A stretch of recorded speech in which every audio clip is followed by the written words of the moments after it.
September 6th, 1942. 11:30 in the morning. Winston Churchill stood at a window in Whitehall, looking down at the streets below. Grosvenor Square was filling with soldiers, American soldiers, 300 of them assembling in formation, preparing to march through London for the first time. Behind him, his private secretary waited for instructions. Before him, 30,000 Londoners lined the streets, the same streets that had burned during the Blitz, the same pavements still scarred by bomb damage. What Churchill said about these marching Americans would reveal everything about whether Britain's 2-year gamble on American help had been worth the wait. 2 years, 3 months, and 2 days. That's how long Britain had been fighting alone when the telegram arrived at 10 Downing Street on September 3rd, 1942. American parade scheduled for Sunday, 6 September. 300 troops representing all services. Route Grosvenor Square to Guildhall. Lord Mayor Lorry hosting reception. Churchill read it twice, then set it down on his desk and stared at nothing in particular. American troops marching through London. Finally, the weight of those 2 years pressed down on him in that moment. Every decision, every loss, every desperate calculation made while Britain stood alone against the Nazi war machine. He remembered the spring of 1940. Dunkirk's beaches covered with abandoned equipment. 300,000 men evacuated, saved by a miracle, but leaving behind every tank, every artillery piece, every vehicle they'd brought to France. Britain stripped bare of its army's equipment in a single catastrophic week. He remembered the summer that followed. The Battle of Britain fought in skies above Kent and Sussex. RAF Fighter Command bleeding pilots faster than training schools could replace them. Hermann Göring promising Hitler that Britain would be bombed into submission within weeks. He remembered September 7th, 1940, exactly 2 years ago next week, when the Blitz began. The first night, 430 civilians dead. Then another night, and another. For 57 consecutive nights, German bombers came. London burned, the docks burned, the East End burned. 43,000 civilians killed before it ended in May 1941. Through all of it, Churchill had spoken to the nation in words designed to stiffen resolve. We shall fight on the beaches, their finest hour, never surrender. Magnificent rhetoric that had somehow worked, had somehow kept British morale from collapsing entirely. But rhetoric didn't sink U-boats, words didn't stop panzers, and speeches, however stirring, couldn't feed a nation slowly being starved by submarine blockade. Britain needed more than Churchill's voice. It needed American strength. The question that had haunted Churchill since May 1940 was simple and terrible. Would America come in time? Roosevelt had helped. Lend-Lease in March 1941 had provided weapons, equipment, supplies. 50 aging destroyers to fight Mahdi, U-boat menace, food shipments to ease rationing, material support that kept Britain in the war, but not men, not soldiers, not the ground forces necessary to take the fight back to occupied Europe. Then Pearl Harbor. December 7th, 1941. Churchill, at Chequers when the news arrived, had felt something close to euphoria. So we had won after all, he would later write. America's industrial might, its vast population, its fresh armies, all now committed to defeating the Axis. But euphoria faded when confronted with reality's grinding slowness. 9 months had passed since Pearl Harbor. 9 months, and American troops were only now arriving in meaningful numbers. The first contingent had landed in Belfast back in January 1942. 4,000 soldiers of the 34th Infantry Division shipped across the Atlantic while German U-boats prowled the sea lanes. Through the spring and summer of 1942, more arrived. 50,000 in March, 70,000 by June. The numbers climbed steadily, soldiers filling camps throughout Britain, training for operations that were always planned for soon, but never quite materializing. And while they trained, the war ground on without them. In North Africa, Rommel had driven British forces back across Libya. Tobruk fell in June, 35,000 British troops surrendering in a single humiliating day. Egypt itself was threatened. If the Suez Canal fell, Britain's link to India and the Far East would be severed. In the Atlantic, U-boats were winning. July 1942 saw 96 Allied ships sunk, 476,000 tons sent to the bottom. At current rates, Britain would be starved into submission before American strength could be fully deployed. And in Russia, Wehrmacht forces were driving deep into the Caucasus, threatening the oil fields at Baku. If the Soviet Union collapsed, and in September 1942 that remained a very real possibility, then Germany would control resources from the Atlantic to the Urals. The war would become unwinnable. Londoners understood this better than most. They had lived through the Blitz, had seen their city burn, had lost neighbors and friends and family members. They had endured rationing that made every meal a challenge, blackouts that made every night treacherous, constant fear that made every air raid siren a moment of terror. And they had wondered, month after month, whether help would ever actually arrive. American soldiers had been in Britain since January, but most Britons never saw them. They were in camps in Northern Ireland, in East Anglia, in rural areas away from major cities. They were training, preparing, getting ready for some future operation. But ready when? And ready for what? And would it be soon enough? The September 6th parade was meant to answer those questions. Not with facts or strategy or operational details, but with something more fundamental, physical proof that American forces were here, were real, were committed to the fight. 300 soldiers would march through London, a tiny fraction of the American forces now in Britain, themselves a tiny fraction of the millions America was mobilizing. But those 300 would be visible, tangible, proof that Britain's 2-year vigil was ending. Churchill understood the symbolic importance. This parade wasn't about military readiness or tactical capability. It was about morale. British morale, which had held through 2 years of darkness but was showing strain. American morale, soldiers who needed to understand they were welcomed and valued. Allied unity, the appearance of common purpose and shared sacrifice. But Churchill also understood something else.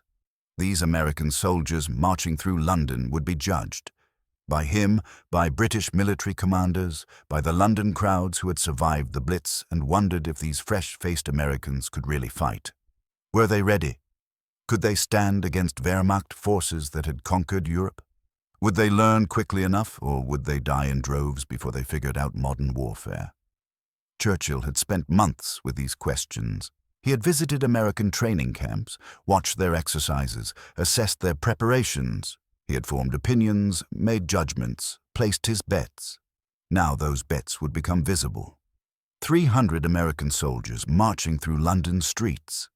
Churchill stood at his window in Whitehall, watching the crowds gather below. The parade would begin soon, and when it did, he would watch carefully.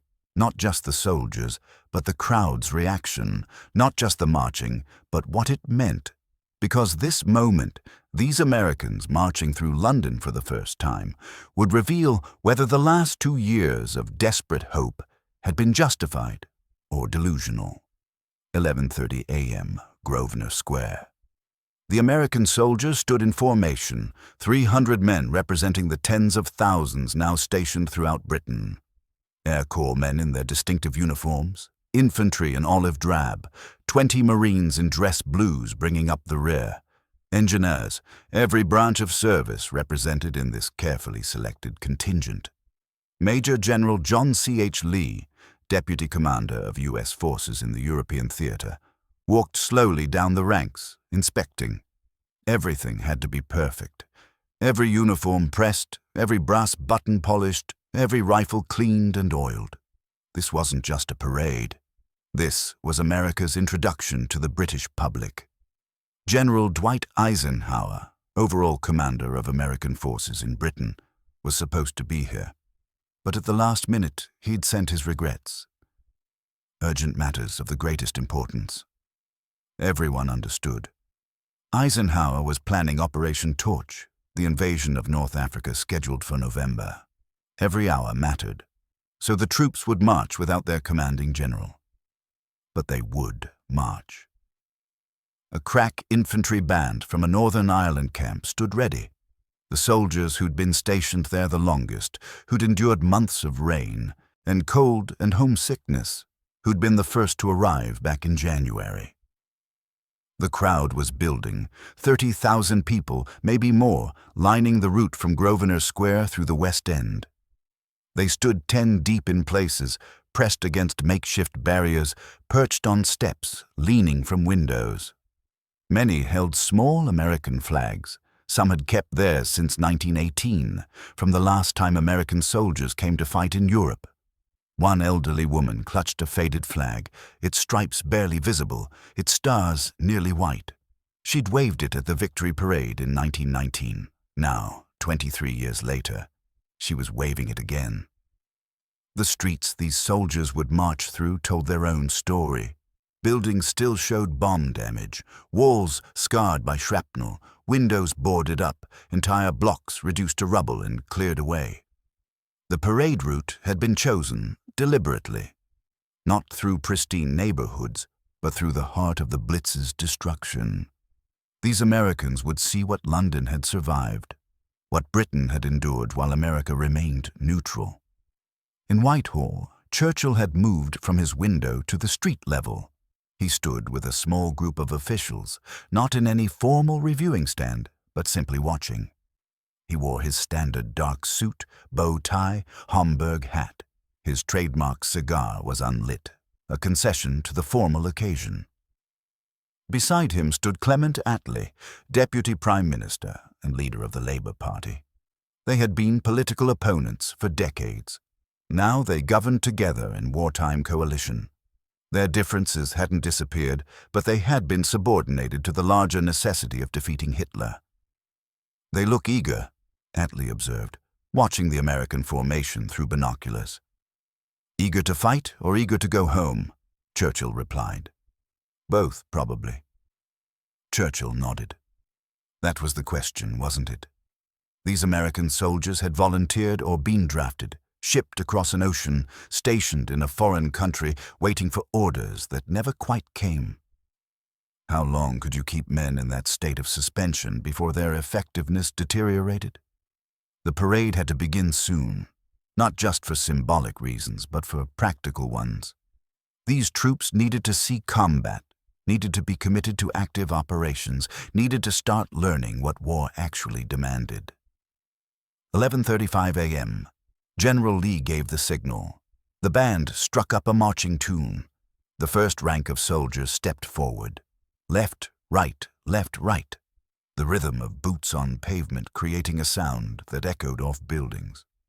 The parade had begun. Down Grosvenor Square they came, marching in perfect formation. The crowds erupted immediately. Applause, cheers, people waving their small flags frantically. The American soldiers maintained strict discipline at first. Eyes forward, expressions neutral, military bearing absolute. They had been briefed on proper parade conduct. No smiling, no waving, no acknowledgement of the crowd. Professional soldiers on display. But the crowd's enthusiasm was overwhelming. "Welcome," someone shouted. "Thank God you're here." More voices joined in. "Give 'em hell, Yanks." "Show Hitler what for. America, America." Some soldiers couldn't help themselves. Smiles broke through, not broad grins, but slight, almost embarrassed acknowledgments. They were 19, 20, 21 years old. Farm boys from Iowa and factory workers from Detroit and store clerks from Boston. They'd never been to London before, never been outside America before, and here they were, being cheered like heroes before they'd fired a single shot. One young private, marching in the third rank, felt tears prick his eyes. He blinked them back furiously. You don't cry on parade.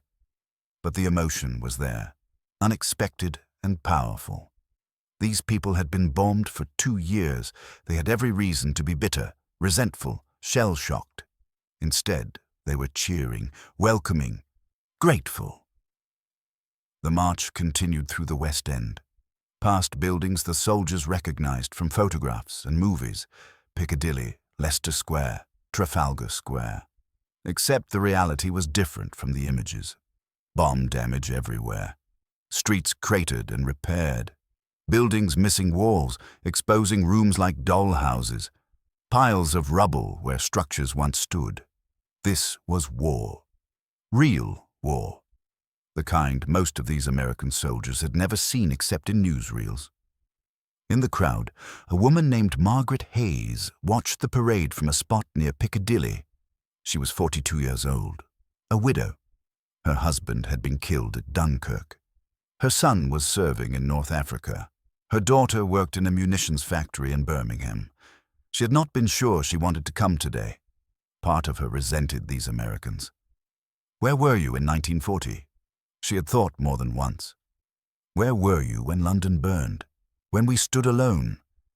But watching them march, these young men so far from home, heading toward dangers they couldn't fully understand, her resentment dissolved. They hadn't chosen when America entered the war. They had simply answered when called, just as her husband and son had. "God keep them safe," she whispered, surprising herself. The parade reached Trafalgar Square. Nelson's column towered above, the Admiral's statue looking down on another generation heading to war. The square was packed, bodies pressed together, every available space filled. And then, spontaneously, the American soldiers began to sing. Over there, send the word over there." The World War I anthem, the song American doughboys had sung marching through these same streets 24 years ago. That the Yanks are coming, the drums rum-tumming everywhere. The crowd joined in. Britons who remembered 1918, who had waved flags at victory parades, who had welcomed American soldiers before, now welcomed them again. The sound filled Trafalgar Square, bouncing off buildings, a wave of voices merging, British accents with American ones. Churchill heard it from Whitehall. The singing carried through the streets, unmistakable. He stopped walking, listening. Attlee had heard it too. "Stirring," he said simply. Churchill nodded slowly, but his expression remained thoughtful, almost somber. Stirring, yes. But songs didn't win battles. Enthusiasm didn't stop panzers. These men singing their way through London would soon face Wehrmacht forces that had never been defeated in open battle. Would enthusiasm be enough? Would their courage, their youth, their eagerness to prove themselves? Would any of it matter when German 80-mm guns opened fire? He thought about the assessments he'd read. General Brooks' skepticism, Field Marshal Montgomery's doubts about American tactical training. The intelligence reports showing American forces were months, possibly years, away from matching German combat effectiveness. But he also thought about something else, something he'd seen before. In 1918, American forces had arrived in France green and untested. The British and French had doubted them too. "They'll be slaughtered," French generals predicted. "They don't understand modern warfare." And at first, those predictions seemed accurate. American forces suffered heavy casualties in their early engagements. They made mistakes, lots of them. Tactical errors, strategic blunders, failures of coordination and communication. But they learned, faster than anyone expected. By the autumn of 1918, American forces were fighting as effectively as any in the Allied armies. Their contribution to the final offensives was decisive. Could it happen again? Could these soldiers marching through London learn as quickly as their father's generation had? Churchill wanted to believe it, needed to believe it. Britain's survival depended on it. The parade moved past Whitehall. Churchill watched them approach, row after row of young Americans, marching in perfect cadence, their expressions now openly joyful as the crowd's enthusiasm grew louder. One of Churchill's aides approached. "Sir, there's a message from General Brooke. He's asking if you'll be attending the Guildhall reception."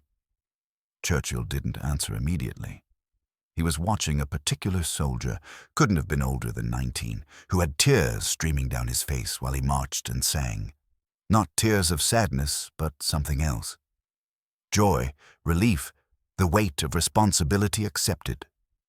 "Tell Brooke I'll consider it," Churchill finally said. "But not yet. I want to watch them march." The parade continued toward the City of London, toward Guildhall, where Lord Mayor Lorry waited. But for now, in this moment, they were still marching, still singing, still being cheered by crowds who had survived 2 years of hell and were finally seeing hope made tangible. Churchill stood on the pavement, watching them pass. He did not cheer, did not wave, did not show any emotion on his face. But inside, he was making calculations, weighing possibilities, placing bets on American potential against German experience. The outcome was far from certain. But at least now, watching these soldiers march through London streets, the question felt answerable. These men could learn, could fight, could win, if given time, if properly led, if the war waited long enough for them to be ready. Those were big ifs. War rarely waited for anyone to be ready. The parade wound through the streets of the City of London, the ancient financial heart that had stood for nearly 2,000 years. Roman walls still visible in places. Medieval churches wedged between modern office buildings. History layered upon history. And everywhere, bomb damage. The Luftwaffe had targeted the city deliberately during the Blitz. On December 29, 1940, the night Londoners called the Second Great Fire, incendiary bombs had rained down on these streets. Fires merged into a firestorm that consumed entire blocks. Firefighters had battled through the night, water mains shattered, flames jumping from building to building faster than they could respond. The American soldiers marched through streets that still showed scars from that night, buildings with their upper floors missing, churches reduced to shells, their walls standing but their roofs gone. Entire blocks cleared away, rubble removed, empty spaces where structures once stood. This was what German air power had done to London, what it could do to any city given enough time and bombs. The soldiers noticed. How could they not? Some had expected London to look like the photographs in Life magazine. Big Ben, Parliament, Buckingham Palace, all pristine and grand. The reality was different, grimmer, more immediate. They were marching through a wounded city that refused to die. Ahead, Guildhall appeared, the medieval Great Hall where London's Lord Mayors had presided since 1411. 5 centuries of history contained in those ancient walls, but Guildhall had been hit too. December 29th, the same night as the firestorm, incendiary bombs had pierced the roof, setting the interior ablaze. The roof had partially collapsed.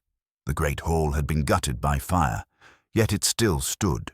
The walls held, the structure remained, and Londoners had repaired what could be repaired, cleared what couldn't, and continued using it. Today would be the first formal ceremonial event in Guildhall since the bombing. The symbolism was deliberate. We were damaged but not broken. We survived. We continue. The American troops approached the ancient hall. The crowd here was even denser, packed into every available space.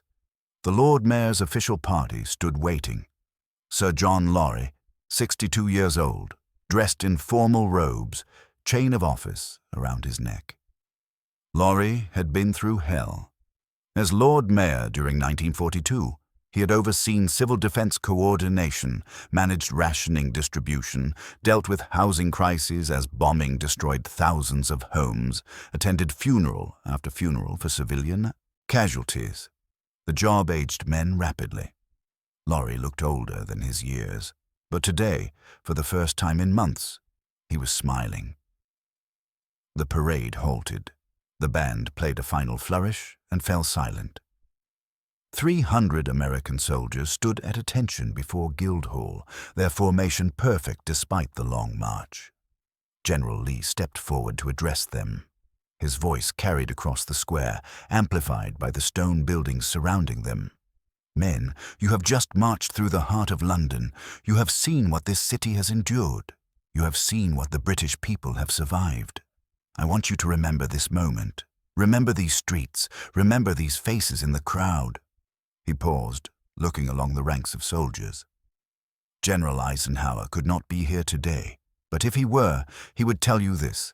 We are not here merely to defend this beautiful kingdom. We are here to join His Britannic Majesty's forces in sustained offensive operations. We are here to take the fight to the enemy. We are here to win. Sustained offensive operations. The phrase hung in the air. No more defense. No more holding on. Attack. The soldiers stood straighter. This was what they'd trained for, what they'd crossed an ocean for, to fight, not to wait. 20 Marines and 300 Army troops filed into Guildhall for the formal reception. The great hall could barely contain them, along with British officials, military officers, diplomats. The damaged roof had been temporarily patched, but you could still see where fire had blackened the ancient timbers. Sir John Lorry stood at the head of the hall. He had prepared formal remarks, the usual diplomatic pleasantries about shared history and common values. But as he looked at these young American faces, boys, really, most of them barely 20 years old, he set his notes aside. "You have come," he began, his voice rough with emotion, "when we needed you most." The hall fell silent. For 2 years, London has endured. We have been bombed, burned, buried. We have lost fathers, mothers, sons, daughters.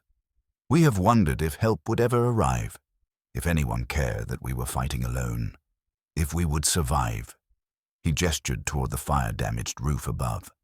This hall has stood for 500 years. It has seen plague, fire, war, and every catastrophe history could throw at it. It survived the Great Fire of 1666. It has survived Hitler's bombs. It will survive this war. His voice strengthened. And it will survive because you are here, because America has answered Britain's call, because we no longer stand alone. He looked directly at the American troops. Some of you will not return home. War takes its toll on all who serve. But know this, whatever happens, London will remember. Britain will remember. We will remember that in our darkest hour, you came. The applause started slowly, then built. British officials stood, clapping. The American soldiers stood at attention, but you could see emotion on their faces. This wasn't propaganda. This wasn't political rhetoric. This was genuine gratitude from people who had genuinely suffered. Ambassador John Wynant spoke next, representing President Roosevelt. Then several British military officers offered brief remarks. Then came the formal luncheon, with toasts and more speeches and the usual diplomatic ceremony. But the real moment had been Laurie's words. You came when we needed you most. Outside Guildhall, the crowds were dispersing, 30,000 people heading back to their homes, their jobs, their routines. But they walked differently than they had that morning. Lighter, straighter. Hope did that to people. An American war correspondent, watching from the press section, would later write, I saw London's mood shift in real time. For 2 years, this city has been grey, grim, grinding through each day with teeth clenched. Today, for the first time, there was colour, energy, the sense that maybe, just maybe, this war could be won. Churchill had not attended the Guildhall reception. He remained in Whitehall, receiving updates, reading cables from the Middle East, planning next moves. But he had watched the parade, had seen the crowd's reaction, had noted the soldiers' bearing and the emotion in Laurie's voice. His private secretary found him in his study late that afternoon. Sir, General Brooke is asking for your assessment of the American parade. Churchill looked up from his papers. Brooke wanted to know if Churchill's opinion of American readiness had changed, if watching them march through London had revealed anything about their combat potential. Tell Brooke, Churchill began, then paused. What had he learned? The parade had been flawless, perfect marching, perfect discipline, perfect bearing, but parades weren't combat. Looking good on London streets didn't mean they could fight German panzers. Yet the crowd's reaction mattered. British morale had been sustained by hope of American help. Now that help was visible, tangible, real. That psychological boost had value, even if the military effectiveness remained unproven. And there was something else. Something Churchill had noticed watching the soldiers march. Their faces showed determination, yes. Eagerness, yes. But also something more fundamental. Resilience. The capacity to endure hardship and learn from failure. That's what would matter most. Not their current skill level, but their ability to adapt, to take punishment and come back harder, to learn from defeats and improve.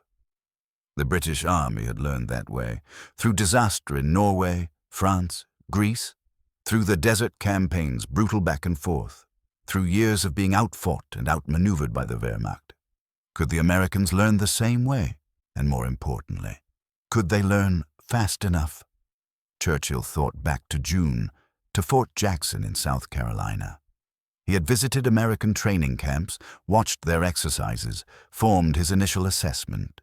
General Hastings Ismay, his chief of staff, had been blunt. To put these troops against German troops would be murder. Churchill had disagreed then. They are wonderful material, they will learn very quickly. He still believed that. But belief and reality weren't the same thing. Belief was a gamble. Reality was measured in blood. "Tell Brooke," Churchill finally said to his secretary, "that I remain confident in American potential. They have the raw materials. Whether they can forge those materials into effective combat power quickly enough remains to be seen." "Should I include that last part, sir?" Churchill considered. Brooke was a pessimist by nature, always seeing obstacles and problems. But he was also right more often than not. His skepticism about American readiness wasn't unfounded. Yes, Churchill decided. Include it all. Brooke needs to hear both confidence and caution. We're betting Britain's survival on these Americans. The bet looks reasonable, but it's still a bet. The secretary nodded and left. Churchill returned to his papers. Cables from Cairo about Rommel's positions. Intelligence reports about German strength in France. Shipping manifests showing U-boat losses in the Atlantic. The grinding arithmetic of war, reduced to numbers and casualty figures and supply calculations. But his mind kept drifting back to the parade, to the American soldiers singing over there as they marched through Trafalgar Square, to the crowds cheering and weeping, to Sir John Lorry's voice cracking as he said, "You came when we needed you most." They had come. Finally, after 2 years of British isolation, they had come. Now the question was whether they had come in time, whether the war would give them space to learn before demanding they perform, whether belief in American potential would be validated or proven tragically naive. Churchill lit a cigar, his first of the afternoon. The smoke curled toward the ceiling of his study. Through the window, he could see evening settling over London. Blackout curtains would soon need to be drawn. Another night in wartime, another night of vigilance against bombers that might or might not come. But tonight felt different. The Americans had marched through London. The British public had seen them, cheered them, welcomed them. Allied unity was no longer an abstraction. It was 300 soldiers marching in formation, singing songs from the last war, bringing hope that this war might yet be won. Churchill allowed himself a moment of optimism, not certainty. He was too experienced for certainty, but optimism tempered by realism, hope anchored by understanding of the challenges ahead. The Americans were here. That was step 1. Making them into effective combat forces would be step 2. And that step would be measured in blood and fire and hard-won lessons that no training exercise could teach. September 7th, 1942. The day after the parade. Churchill's study at 10 Downing Street. The morning newspapers covered the parade extensively. Yanks march through London. America arrives. Allies united in Capitol Parade.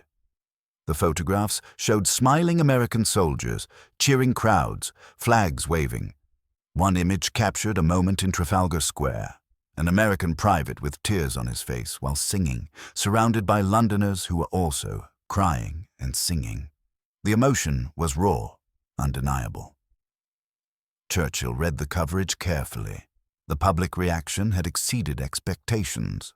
Londoners who had endured 2 years of bombing, rationing, and fear had welcomed these Americans with genuine warmth. The psychological impact was significant, but Churchill was thinking about something else, something that had occurred to him while watching the parade, but that he hadn't yet articulated even to himself. He summoned his personal secretary. "I want to send a private message to General Marshall in Washington, not through official channels, personal communication." "What should it say, sir?" Churchill thought for a long moment. How to put this? How to express both confidence and caution? How to be honest about risks without undermining American commitment?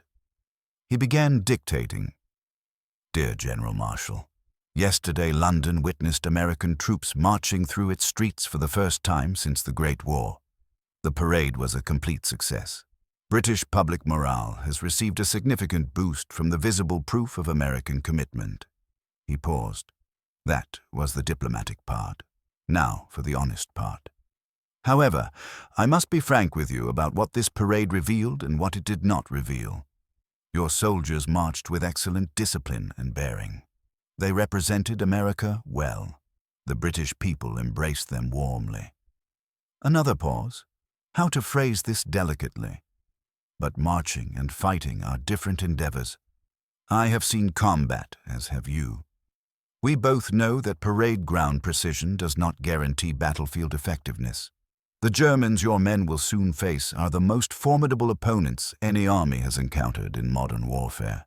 They have conquered most of Europe through superior tactics, aggressive leadership, and hard-won experience. Churchill stood, pacing now as he continued dictating. "Your soldiers are brave. They are well-equipped.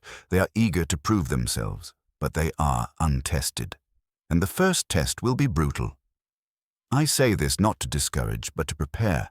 The British Army learned through painful defeats. We lost in Norway, in France, in Greece. We were driven back in North Africa multiple times. Each defeat taught us lessons we needed to learn, but the tuition was paid in blood." He stopped at the window, looking out at London. Somewhere out there, American soldiers were settling into camps, writing letters home, describing the parade and the crowds and the feeling of being welcomed. How many of them would die in the next year? How many would learn the lessons of modern warfare by experiencing its horrors firsthand? "Your army will learn the same way we did," Churchill continued. "Through combat, through mistakes, through defeats that will seem catastrophic in the moment, but will prove educational in retrospect. I have faith that American forces will ultimately prove decisive. But I also know the price that will be paid before that happens." He turned back to his secretary. "I watched your soldiers march yesterday. I saw young men who believe they are ready for war. They are not ready. No one is truly ready for war until they have experienced it. But they have something perhaps more valuable than readiness. They have resilience, the capacity to learn, adapt, overcome. That is what will matter most." Churchill paused again, considering whether to include the next part. He decided yes. Marshall needed to hear it. "I will support Operation Torch fully. I will advocate for American forces to be committed to combat as soon as possible. Not because I believe they are perfectly prepared, but because wars are not won by perfectly prepared armies. They are won by armies that learn faster than their enemies and refuse to accept defeat." He sat down again, tired suddenly. "Your men marched through London yesterday singing 'Over There.' It was a moving sight, but 'over there' means North Africa, France, Germany itself. It means fighting Wehrmacht forces that have never been defeated in open battle. It means casualties that will shock American public opinion. It means learning that war is not glorious or noble or any of the things the songs suggest. Churchill looked at his secretary. "Read that back to me." The secretary did. Churchill listened, then shook his head. "No, don't send that. Too pessimistic. Marshall doesn't need my doubts. He has his own." "Should I draft something else, sir?" Churchill thought about it. What should he say to Marshall? What could he say that would be both honest and helpful? Finally, he dictated a much shorter message. "Dear General Marshall, yesterday's parade was a triumph. Your soldiers represented America magnificently. The British people have embraced them warmly.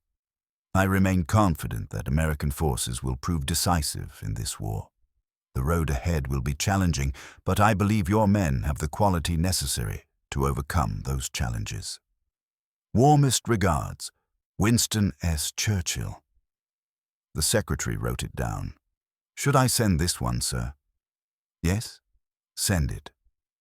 After the secretary left, Churchill sat alone in his study. He had not told Marshall what he really thought, had not expressed his doubts about American readiness, had not shared his fears about how many would die before they learned to fight effectively. But perhaps that was leadership, expressing confidence publicly while privately calculating risks, betting on potential while understanding probability, hoping for the best while preparing for the worst. He thought about June, about visiting Fort Jackson in South Carolina, about watching American soldiers train in Carolina heat, about General Hastings Ismay saying those American troops would be murdered if sent against Germans. Churchill had disagreed then. They are wonderful material. They will learn very quickly. He still believed that, but belief was not knowledge. Belief was a leap of faith. Yesterday, watching American soldiers march through London, Churchill had been looking for signs, not of current readiness, but of potential effectiveness. Not of what they were, but of what they could become. And he had seen it, in their bearing, their discipline, their response to the crowd's emotion. These were men who would fight when asked, would persevere when things went wrong, would learn from failures and come back stronger, but they would fail first. That was certain. No army went into combat for the first time and performed flawlessly. The Germans would exploit every weakness, punish every mistake, shatter every unit that showed vulnerability. The question was whether American forces could absorb those early defeats and still function, whether they could learn fast enough to avoid catastrophic collapse. Churchill believed they could. But belief was not the same as certainty. November 8th, 1942. 2 months after the London parade, Operation Torch began. American forces landed on beaches in Morocco and Algeria. 3 separate task forces, 35,000 troops in the initial wave, more following. The largest amphibious operation yet attempted. It was chaos. Landing craft arrived at wrong beaches. Equipment was lost in surf. Communications failed. Units landed scattered and disorganized. Officers struggled to establish control. The carefully rehearsed plans dissolved on contact with reality. But they succeeded. Vichy French resistance was lighter than expected. Within 3 days, the beachheads were secure. American forces controlled Morocco and Algeria. Churchill, receiving the reports in London, felt relief mixed with caution. The landings had worked, but landing against light resistance was different from fighting Wehrmacht forces. That test came in February 1943, Kasserine Pass. Rommel's Afrika Korps attacked American positions in Tunisia. The assault was devastating. German panzers smashed through defensive lines. American units broke under sustained pressure. Entire battalions retreated in confusion. For 3 days, it looked like disaster. British observers watching American forces crumble shook their heads. "They're not ready," Field Marshal Montgomery observed. "Not nearly ready." General Brooke, Churchill's chief of staff, was more blunt. "I told you this would happen. They need more time." But Churchill was watching something else. Not the initial failure, but the response to failure. American commanders reorganized rapidly. General Dwight Eisenhower replaced ineffective officers with aggressive ones. Units that had broken, reformed and prepared to fight again. Soldiers who had fled German tanks the day before held position the next day. They were learning. In real time, under fire, they were adapting. Within 2 weeks, American forces had stopped Rommel's advance. Within a month, they were pushing back. By May 1943, the Africa Corps surrendered. The North African campaign was over. Churchill read the final reports with satisfaction. Yes, the Americans had been bloodied at Kasserine. Yes, they had made mistakes. Yes, they had lost battles they should have won. But they had learned, just as he'd predicted they would. And they kept learning. In Sicily that summer, in Italy that fall. Each battle taught new lessons. Each setback forced adaptation. The American military was becoming what Churchill had bet it could be, a formidable fighting force. By June 6, 1944, D-Day, American troops storming Omaha Beach were no longer the untested soldiers who had marched through London in September 1942. They were veterans, battle-hardened, tactically sophisticated, confident in their abilities. Churchill, watching the invasion reports come in, thought back to that September day, to 300 American soldiers marching through bomb-damaged London streets, to crowds cheering and weeping, to Sir John Laurie saying, "You came when we needed you most." They had come, and they had proven equal to the challenge. But the price had been terrible. Thousands dead at Kasserine Pass, thousands more in Sicily and Italy. The wonderful material had been forged into steel in a furnace of blood and fire. Was it worth it? Had Churchill's gamble on American potential been justified? The question was almost meaningless. There had been no alternative. Britain could not win alone. The Soviet Union was collapsing under German pressure. If American forces had not been committed, if Churchill had sided with the pessimists who said, "Wait, train more, prepare better," then the war might have been lost before America was ready. So yes, it was worth it. But that didn't make the cost any less painful. May 8, 1945. VE Day. Victory in Europe. Churchill stood on the balcony at Buckingham Palace beside King George VI and Queen Elizabeth. Below them, hundreds of thousands of people filled the streets, celebrating the end of the war in Europe. American soldiers were among them, veterans now, wearing uniforms covered with campaign ribbons and unit patches. Normandy, Market Garden, the Bulge, the Rhine crossing. They had fought through France, Belgium, Holland, Germany itself. These were not the same men who had marched through London in September 1942. Those men, many of them, were dead, buried in cemeteries across Europe, their graves marked by white crosses that stretched across fields in perfect rows. But their sacrifice had not been in vain. Germany had surrendered. Hitler was dead. The war in Europe was over. Churchill looked out at the celebrating crowds and thought about September the 6th, 1942. 300 American soldiers marching through London for the first time. 30,000 Londoners cheering them. The hope, the fear, the uncertainty of that moment.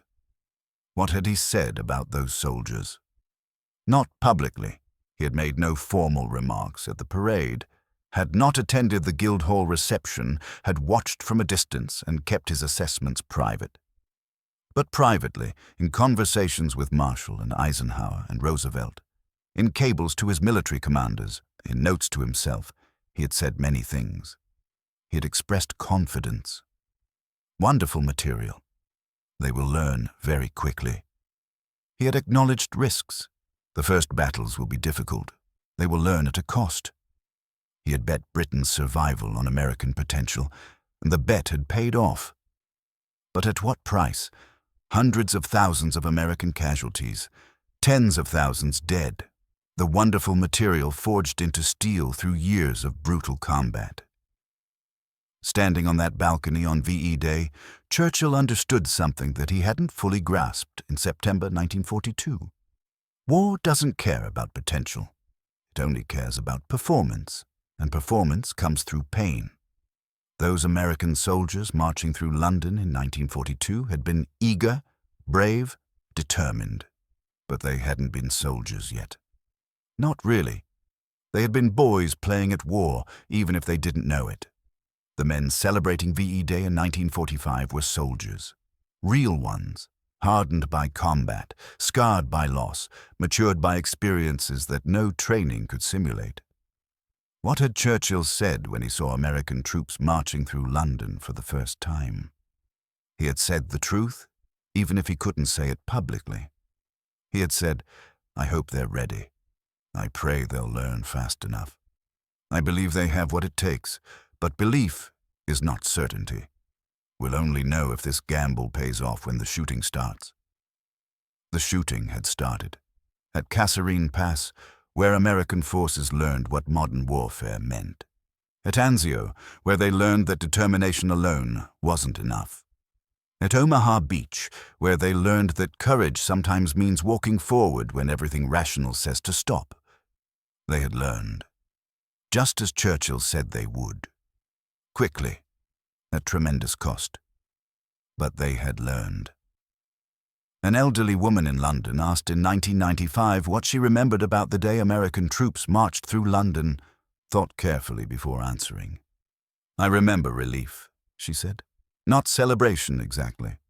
We'd been bombed for 2 years. We were tired, hungry, scared, and then suddenly there were these American boys marching through our streets, singing and looking so confident."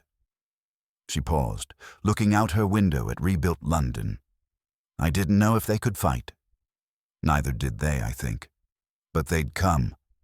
They'd crossed an ocean to stand with us. That mattered more than whether they were ready. Because nobody's ever really ready for war. You just do it anyway." She touched a photograph on her wall. Her husband, killed in North Africa in 1943. Churchill understood that. He knew those American boys would suffer. Knew many would die. But he also knew we had no choice. Britain couldn't win alone. So he gambled that Americans would learn fast enough, sacrifice enough, endure enough to make the difference. Her voice grew quieter. They did.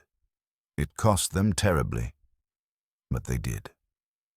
What Churchill said when he saw American troops marching through London for the first time wasn't recorded in any speech or document. He made no formal statement, gave no grand pronouncement, wrote no memorable quote. But his actions spoke clearly. He committed to Operation Torch. He advocated for American forces to enter combat. He bet Britain's future on American potential. And when the Americans stumbled at Kasserine Pass, when British observers said, "We told you they weren't ready," Churchill held firm.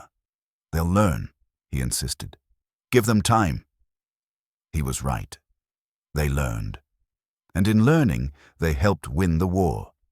That was what Churchill said, not in words but in decisions, not in speeches but in strategy, not in rhetoric but in reality. The American troops marching through London in September 1942 were a promise. By May 1945, that promise had been kept, at tremendous cost, but kept nonetheless.